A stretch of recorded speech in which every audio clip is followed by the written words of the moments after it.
Today, we will be discussing breakout trading. Stick around to the end to receive a free breakout-based expert advisor. So, what is breakout trading? Here, the definition from Investopedia says, a breakout is a stock price moving outside of a defined support or resistance level with increased volume. And a breakout trader would seek to enter a long position after the stock price breaks above resistance or enter a short position after the stock breaks below support. So to add a bit of clarity to this, effectively what they're saying is a breakout is when you define some level of support or some level of resistance. It doesn't have to be the classic technical analysis support and resistance which we see here, but it has to just be some level or some zone which you have identified through your analysis of being either a support or resistance level. And a breakout would mean that upon piercing of that level, you would seek to enter in the same direction of the actual impulse. So let's say, here's a great example where the breakout was to the downside. You would look to go short here. So it's also a trend following system. This definition also spoke to stocks in particular, but you can use breakout trading for any sort of security, be it stocks, commodities, futures, forex, anything that ticks, you should be able to trade with breakouts. So, in this video in particular, we are going to discuss how to trade breakout-based systems. And we're going to go over a few different methods, starting off with indicator-based strategies and then going more in detail with price action-based strategies. One of the easiest indicator strategies to trade, both for breakouts and mean reversion, are Bollinger Bands. And Bollinger Bands, as this equation here states, are as simple as taking a moving average of price and then adding and subtracting a multiple of the standard deviation to both sides. And Bollinger Bands are most commonly used in a mean reversion context, which would typically mean as price exits the upper band, go short, and as price goes below the bottom band, go long. So you're effectively trading that, hey, once it goes towards the standard deviations, be it on the top or the bottom, it should deviate towards or return towards the mean. And the premise behind this relates to the standard bell curve or normal distributions, which says that the majority of data points typically falls within 2 standard deviations of the mean. This is less relevant to trading as stock prices are not normally distributed, and this would be less relevant for raw price. But this is generally speaking where this has come from and why John Bollinger used these numbers in particular. Anyway, I digress. A Bollinger Band based breakout would be a little bit different than that classic mean reversion based system, whereas instead of trying to go long when you hit the bottom band and go short when you hit the top band, you would be looking to follow the trend. So in this case here would be a great example of what a Bollinger breakout would look like. Effectively, when you pierce the bottom band, you would look to continue and go short and go with the trend. So here you're defining your support and resistance levels based on the Bollinger Bands, and you would look to enter in the direction of the trend upon the piercing of the bands.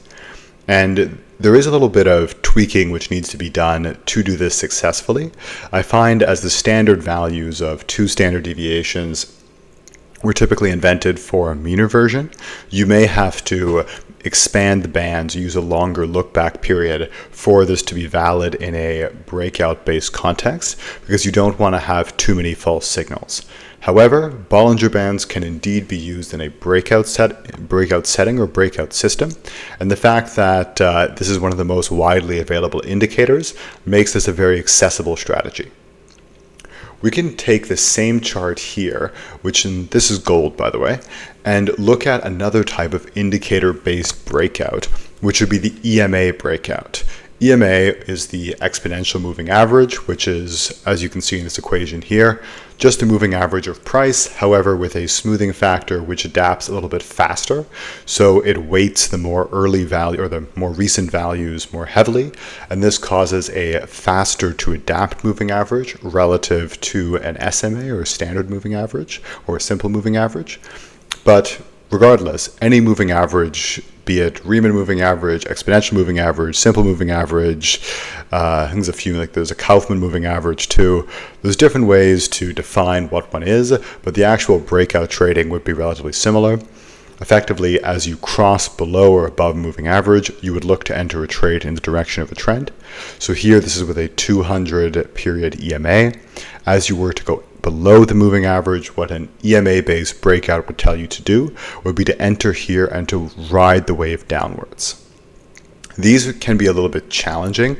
I find if you try and do an EMA-based breakout, you have to be really, really careful to avoid whipsaws, meaning tons of little signals. Like for instance here, you touched the moving average a few times before the large breakout happened, and this often necessitates the need of other filters to effectively prevent this from happening. So it can be used, but it's not typically the most effective method of breakout-based trading. It's just a very simple, very beginner-friendly strategy. Now we can move on to one of my absolute favorites, the support and resistance-based breakouts. And this is one of the most classical strategies in technical analysis.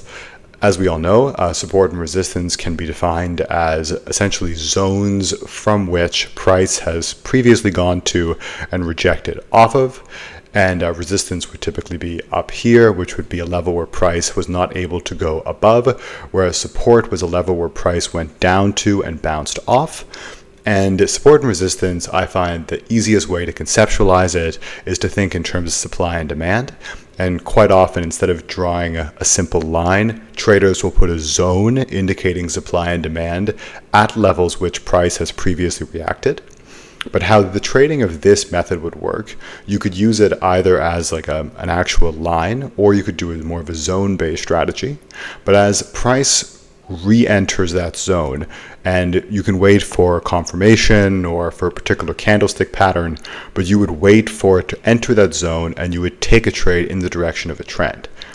So for instance, here we're seeing that this previous point defined that this was a key level, and when price returned back to the support level or zone, you could have entered here short, and you would have caught the like downwards pips and made quite a nice profit. So there's different ways to actually trade this. Like here, you could have been using like a somewhat doji star. You could be looking for a large engulfing candle. You could be looking for a particular ATR, multiple, or value. Lots of different ways to trade it, but this is the general premise behind this particular strategy. We can also look at trend lines briefly, and trend lines would be similar to the support and resistance based breakouts, except for you're looking to draw a diagonal line where price has repeatedly bounced off of.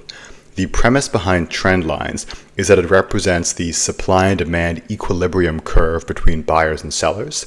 If you guys remember introductory economics, this has come up multiple times.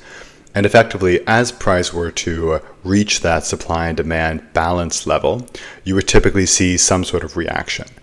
And here what we can see is if we were to breach this trend line, price in theory would have a continuation. So as a breakout trader, you could then enter with the break of the trend line. We can now move on to candlestick patterns. And candlestick pattern based breakouts are very commonly used on higher time frames. And if you guys are interested, I would highly recommend checking out Oxford Capital Strategies. They have a huge database of different strategies based on candlesticks as well as other trading entries and signals. But they tend to have a lot of great examples of higher time frame candlestick based breakouts. So here we have like an inside bar breakout, and you can read the description here, but essentially the support and resistance level is being defined by this particular candlestick pattern. And this can be used as a breakout signal. And the same thing here for shorts. And this is a good way to perhaps find different methods of trading breakouts than what is commonly seen through the more like line-based trading strategies. My personal favorite method of candlestick-based breakouts is to look for impulse candles in the market. And an impulse candle, we have another great video on this, but is effectively an enormous candle. And what you'd be looking for to define your level of support or resistance, in this case resistance, would be at the wick created by the impulse candle. And effectively we can say, okay, if there was a rejection off this level, if price continues through that, it will likely keep going. So this would be a great example of a breakout system based on candlestick patterns. So that is a good wrap up for our video today. Please let me know in the comments if you have any questions, and stick around for the following short clip where we can share a free expert advisor with you. Take care. Before you click away, if you're looking to get a real expert advisor, here at Prosperity Algo Solutions, we're currently offering our Golden Time Bomb system based on automating the London breakout and opening range breakout 100% for free. Watch the pinned video to find out more and to get access.